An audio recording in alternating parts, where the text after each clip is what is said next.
Magali Berda placée en garde à vue pour des faits de banqueroute et blanchiment. C'est une information qui vient de tomber dans Le Parisien. Selon des sources concordantes, Magali Berda a été placée en garde à vue la semaine dernière dans les locaux de la police judiciaire de Nice pour des faits remontant à 2014 à 2015. Avec son entreprise Shona Events, Magali Berda a créé l'influence et les influenceurs qui vont avec.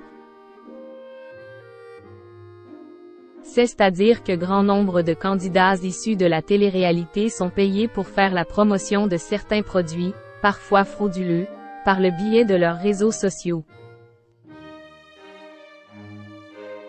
Un business florissant qui a fini par s'écrouler le jour où Booba a mis son nez dedans, le rappeur s'étant donné pour mission, réussie, de mettre fin aux influx voleurs et aux activités très lucratives de celles considérées comme la papesse de la télé-réalité. Depuis les révélations de ce dernier et son combat acharné, il a même porté plainte pour pratiques commerciales trompeuses. La femme de Stéphane Tebbout a été condamnée par le fisc à hauteur de 500 000 €, et se retrouve désormais au cœur des critiques les plus malveillantes et d'autres affaires peu réjouissantes. Pour preuve, Magali Berda aurait été placée, la semaine dernière, en garde à vue par la police judiciaire de Nice pour des suspicions de banqueroute et blanchiment, comme le révèle Le Parisien. Magali Berda serait dans l'attente d'un nouveau procès. L'acolyte de Maeva Guénam serait ainsi suspecté d'avoir mis en faillite une société avec un passif de 2,5 millions d'euros entre 2014 et 2015, expliquent nos confrères qui citent plusieurs sources concordantes. À l'issue de cette audition, elle aurait été présentée ce vendredi 29 septembre à un magistrat du tribunal de Nice, puis fait l'objet d'une convocation directe devant le tribunal correctionnel pour y être jugée, avec 3 autres personnes, le 18 novembre 2023. Dans l'attente de son procès, elle aurait donc été placée sous contrôle judiciaire avec une interdiction de gérer une société et une obligation de pointage.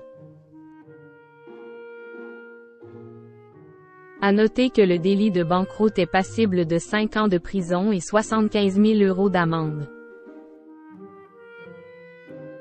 Cette affaire, révélée par des sources proches du dossier et considérée comme des malversations financières d'ampleur, remonte donc à 2014 à 2015, l'époque où elle travaillait dans le sud de la France comme courtière en mutuelle. Elle aurait sciemment organisé la cessation de paiement d'une de ses entreprises fondées avant sa découverte du monde des influenceurs. Toujours selon une source judiciaire, Magali Berda aurait ainsi mis en faillite cette société, baptisée Beaco, malgré un passif financier estimé à 2,5 millions d'euros. Contactés par Le Parisien, ces 3 avocats ont ainsi réagi. C'est une affaire qui date d'il y a une dizaine d'années sans lien avec Shona Events. Et le 4e avocat de rajouter. La société en question avait de nombreux salariés, elle a déposé le bilan mais les gérants dont Magali Berda ont tenu à payer les salariés et fournisseurs. Point. Il n'y a aucun enrichissement personnel. Déjà condamné en 2019 à 1 an de prison avec sursis pour abus de faiblesse et blanchiment, que risque cette fois-ci Magali Berda? Affaire à suivre.